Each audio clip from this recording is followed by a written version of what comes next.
Shalom, giving all praises, honor, and glory unto Yahweh, Bahashem, Yahweh, Shai, Bahashem, Rakakwadash. Double honors unto the elders and apostles of great men who stand it real well. And shalom unto the 144,000 elect men of the nation of Israel, and the rest of the elect that are destined to be saved under Brother Kalab. And from the GMS UK London Forecasters Camp, coming back at you with another lesson to help edify those of which I spoke of. So it's going to be a quick one. This is an article that I just read from the Guardian News. It says, Starmer says Polanski is not fit to lead a political party after Golders Green police criticism. The Green leader apologizes for sharing a post that said officers were repeatedly and violently kicking a mentally ill man in the head and says that he did so in haste. Keir Starmer has condemned Zach Polanski as disgraceful and unfit to head a political party after the Greens leader shared a post on social media critical of the way that the police tackled the suspect of the Golders Green stabbings. So for those of you who don't know, over here in the UK, there's been a so-called tea attack on a small hat community, which is in Golders Green, right? Now, we know that this is all Esau's,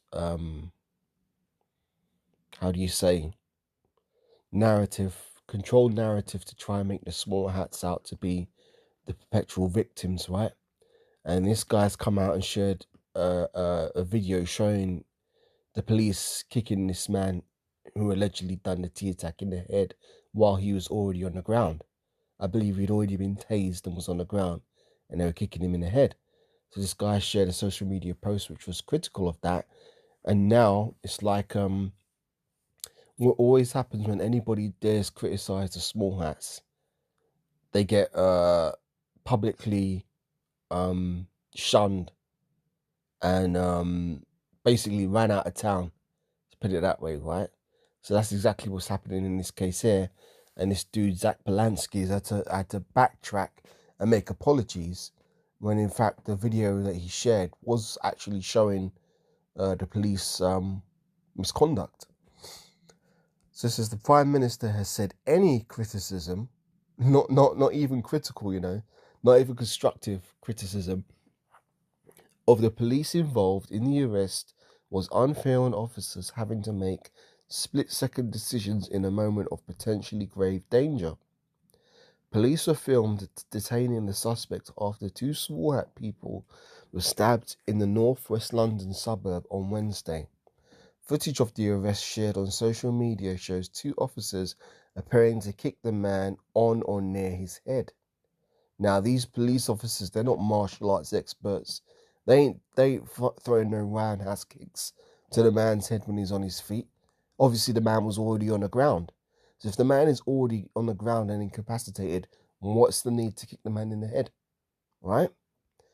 Polanski retweeted without comment. See, he didn't even see it say anything. He just retweeted that. That's what all this flipping social media digital ID is about. Because Esau wants to be able to track everybody's online digital identity, so that you're not able to post anything on social media without there being repercussions, right? That's what all this flipping age verification and online child protection shit is all about, because what the UK government is trying to do away with is anonymity on the internet. They want to be able to track everybody's account to their ID, so nobody's able to post anything that could counter the established narrative, right? Welcome to 1984 sittings. It says Polanski retweeted without comment a post on X alleging that officers were repeatedly and violently kicking a mentally ill man in the head when he was already incapacitated by a stun gun. Speaking to BBC4 Radio, Starmer said that having seen the footage, police might have believed an explosive device was in the rucksack carried by the suspect. Okay, so let's put our thinking caps on here. If there was an explosive device in the man's rucksack, how's kicking him in the head going to stop him from detonating it? I'll say that again. If the man had an explosive device in his rucksack, how is kicking him in the head going to stop the man from detonating it? Wouldn't that actually motivate him to detonate it even more, especially if he was a so-called suicidal? He wouldn't give a shit about the officers kicking him in the head. He just detonated it because he didn't want to be there anyway. If he was so-called suicidal, as in, like a suicide bomber. So it says, speak to be read that one. I don't know what was going through the mind of those officers, but if I was there, I'd be thinking he's going to detonate something. He's going to blow me up and everybody around here. And in those circumstances, I think you can quite see why it would have gone through their minds. We need to do whatever we can to disable this guy. Starmer said, yeah, I guess that involves breaking police protocol, right? He added, you have to make a decision in that split moment according to the situation as you understand it to be. And for politicians to wade in as Zach Polanski did is disgraceful. He's not fit to lead any political party, but isn't that the pot calling the kettle black? Polanski yesterday apologized for the post, saying he shared in haste, as they always have to do.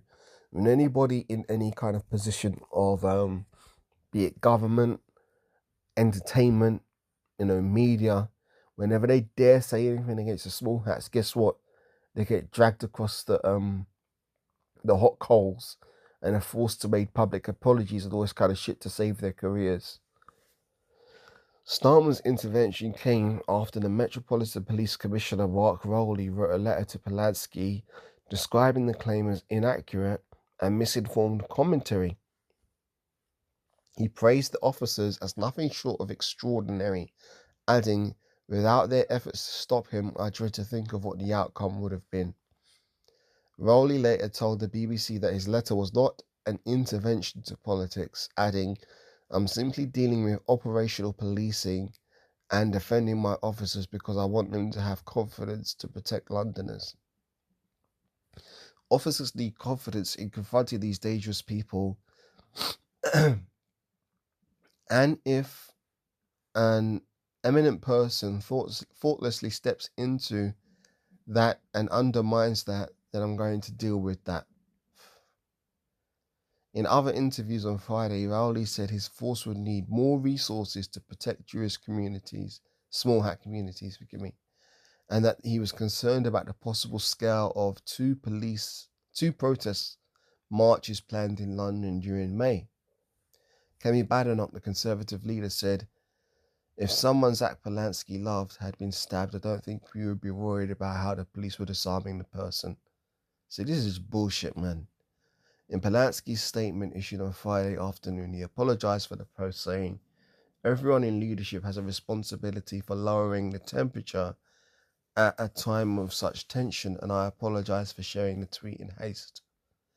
Police responses to emergency situations such as those do need later reflection in the right forums, but I accept that social media is not your appropriate channel for doing so. So yeah, you ain't supposed to have an opinion under this UK government.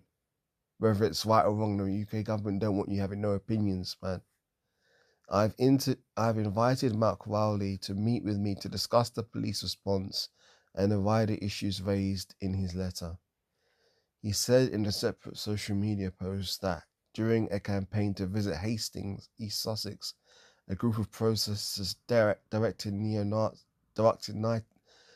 Nazi salutes at him. He added, today the Prime Minister uses his office to attack the only small hat party leader to score political points. The row came as the Director of Public Prosecutions for England and Wales, Stephen Parkinson, promised to firmly tackle all hate crimes, warning of a deeply troubling rise in anti-Sem incidents across the country. It's all staged. Fuck this bullshit, it's all staged, man. In a statement on Friday, Parkinson said he recognized the profound fear, distress and anger that small hat people were feeling, adding, anti-Sem hate crime is not only an attack on individuals, it is an attack on the values of respect, tolerance and the rule of law that underpin our society. Let me be clear, those who commit anti-Sem crimes will be held accountable. The Crown Prosecution Service will use the full force of the law to ensure those responsible are prosecuted robustly and swiftly and justice is done. Issa Suleiman, 45, appeared in court on Friday charged with the attempted murders of 3 people during 2 knife attacks in London on Wednesday, the incident in Golders Green, and an alleged attack during a personal dispute in South London. That's the end of the article, but basically what the UK government is trying to do is censor anybody who dares have anything to say against small hats. And guess who's going to be in their crosshairs the most? The people who preach the truth. The people who preach the truth of the Bible, the people who teach the truth of the scriptures, which would be us. So don't get it twisted, man. Esau's making his moves to try and come against the man of the Lord. Let him try, because at the end of the day, we've got a job to do. And our job is to condemn the wicked of this world, which are led by the Edomites, which are the chief house of Esau is Amalek, which are them small hats. So, let me go to the scriptures here. I'm going to get Psalms 64th chapter here. Psalm 64, it says, "To the chief musician, a psalm of David, hear my voice, O Most High, in my prayer. Preserve my life from the fear of the enemy. Hide me from the secret counsel of the wicked, from the insurrection of the workers of the iniquity, who whet their tongue like a sword and bend their bows to shoot their arrows, even bitter words." See? "That they may shoot in secret at the perfect. Suddenly do they shoot at him and fear not.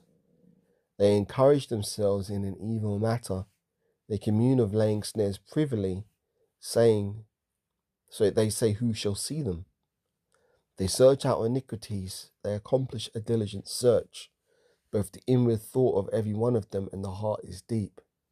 Here's the point. See, because they're not going to win this, right? This is a spiritual war.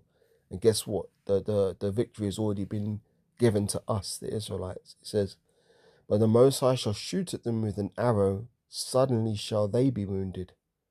So they shall make their own tongue to fall upon themselves. All that see them shall flee away. And all men shall fear and shall declare the work of the Most High, for they shall wisely consider of his doing. The righteous shall be glad in the Lord Yahweh, and shall trust in him, and all upright in heart shall glory." So yeah, let Esau keep doing what he's doing, because we're going to keep doing what we're doing. The show don't stop. We keep on keeping on until the end of this thing, and we're almost at the end of this thing, man. Esau's time is limited. One more precept before I close out. This is 2 Ezra 6 and verse 9, oldie but a goodie. It says, start from verse 7. "Then answered I and said, What shall be the parting asunder of the times, or when shall be the end of the first, and the beginning of it that followeth? And he said unto me, From Abraham unto Isaac, when Jacob and Esau were born of him, Jacob's hand held first the heel of Esau, for Esau is the end of the world, and Jacob is the beginning of it that followeth. The hand of man is betwixt the heel and the hand. Other questions, Ezra, askst thou not." So yeah, man, we're almost at the end of this thing. Stay strong, stay up, stay in the spirit, and keep pushing, because Esau ain't got much longer left. His downfall, as Elder Apostle Tahar keeps saying, is going to be in a matter of months. Be it 6, be it 12, be it 18, be it 24. Esau's just got months left. So with that, I want to give all praises, honor, and glory unto Yahweh, Bahashem Yahawashi, Bahashem Hakodash, double honors unto the elders and the apostles of Great Millstone that rule well. And shalom unto the 144,000 elect men of the nation of Israel, and the rest of the elect that are destined to be saved. Shalom for now.